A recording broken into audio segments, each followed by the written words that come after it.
Very focused on LAPD official Joe Baylor is working the night shift at an emergency call focus, which is overpowered with calls connecting with a huge out-of-control fire in the Hollywood slopes. He is anticipating a conference for a vague occurrence that happened working 8 months prior, yet desires to get back to his beat subsequently. Joe fields the crisis calls while being harassed by a Los Angeles Times correspondent requesting an assertion about the meeting. Emily Lighton calls, a young lady who can't talk unreservedly, and Joe concludes she has been captured and is in a vehicle with her abductor. Learning they are in a white van on the expressway, the driver gets on and Emily needs to hang up prior to giving any further subtleties. Joe transfers the data to the CHP, however they can't find the van without more information. He then, at that point, calls Emily's home telephone number, addressing her young little girl Abby. She lets him know her mother was taken by her ex Henry Fisher. Getting Henry's telephone number from Abby, he utilizes it to get the van's tag number. Transferring the plate number to the CHP, he then sends a LAPD watch vehicle to keep an eye on Abby and her child sibling Oliver. He likewise demands an inquiry of Henry's condo, however is denied because of the absence of a warrant. Joe calls his alienated spouse Jess, from whom he has been isolated for a long time, requesting to address their girl Paige, who is sleeping. Jess won't consent to come to the consultation and requests that Joe quit calling.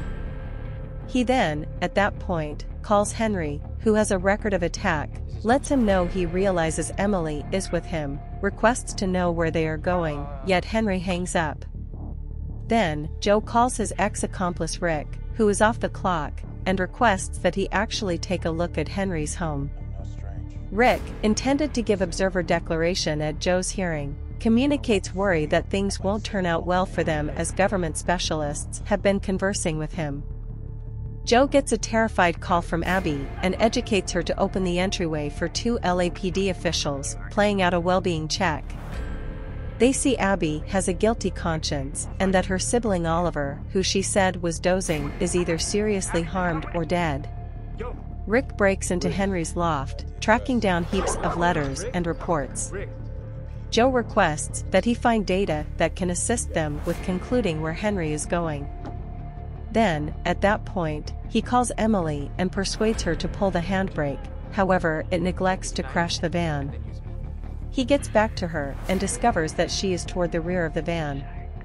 She lets Joe know that she accepted Oliver had snakes in his stomach and that she took them out. At the point when Henry stops the van and attempts to eliminate Emily from the back, she hits him with a block and takes off. Rick then, at that point, gets back to Joe and says he found papers in Henry's loft connecting with a mental treatment office in San Bernardino, where Emily had been a patient. Joe calls Henry, who was returning Emily to the office. She had been off her drug for a really long time since they couldn't bear the cost of them. At the point when inquired as to why he didn't call the police when Emily heard Oliver, Henry says he has no faith in the framework as nobody was able to help them previously. Joe asks where Emily went, yet Henry doesn't have the foggiest idea. Emily gets back to Joe from a bridge, suggesting she is planning to leap to her demise, having acknowledged what she did. He coordinates the CHP to her area as he talks her down from the scaffold. To occupy her, Joe uncovers that he killed a man while training for deployment. When Emily inquires as to why, he says he doesn't know yet, that he was furious and needed to rebuff the person for harming somebody. She inquires as to whether it was snakes, and he concurs. Significantly distressed, Joe lets Emily know that her family actually adores her and necessitates her, and that he guaranteed Abby she would return home. Joe thinks she has bounced, yet the CHP calls to let him know they inspired her to descend securely. He additionally discovers that Oliver is alive and in the ICU at the medical clinic. In the bathroom, Joe retches.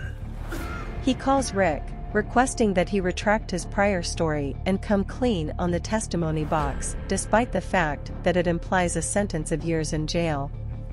Joe then, at that point, calls the LA Times, illuminating the journalist he means to confess to homicide at the preliminary.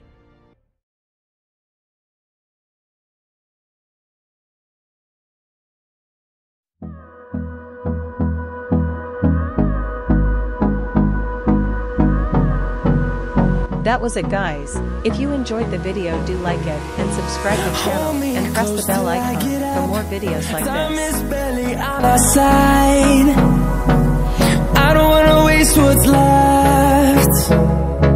The storms we chase are leading us, and love is all we'll ever trust.